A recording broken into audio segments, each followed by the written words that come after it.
Normalitas sama dengan molekul valen dibagi dengan volume. Normalitas sama dengan molaritas dikali banyaknya ion. Normalitas sama dengan massa dibagi sama molekul relatif dikali 1000 per volume dikali banyaknya ion atau K. Baiklah, selanjutnya mengenai pengenceran akan dibawakan oleh Danu Ramadhani kepada Danu Ramadhani, silakan. Baiklah, saya akan menjelaskan tentang pengenceran.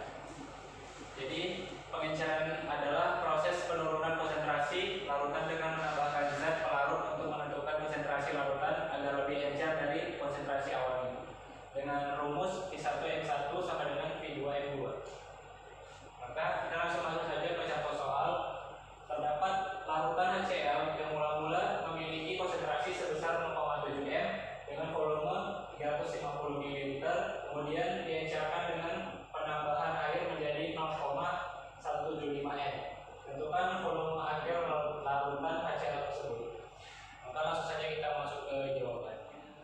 1, 2, 3. Baiklah, sebelum menjelaskan jawaban dari soalnya, saya akan menjelaskan dulu dari rumusnya, yaitu rumus pengenceran diketahui V1M1 sama dengan V2M2, yang dimana V1 itu adalah volume larutan yang akan diencerkan, M1 sama dengan molaritas larutan yang akan diencerkan, V2 nya volume larutan yang akan diencerkan, dan M2 nya molaritas larutan yang akan dibuat.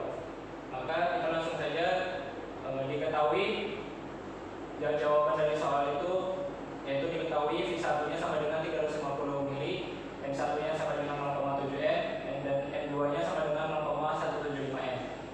Maka langsung saja kita substitusikan ke dalam rumusnya, yaitu 350 dikali 0,7 sama dengan V2 dikali 0,175.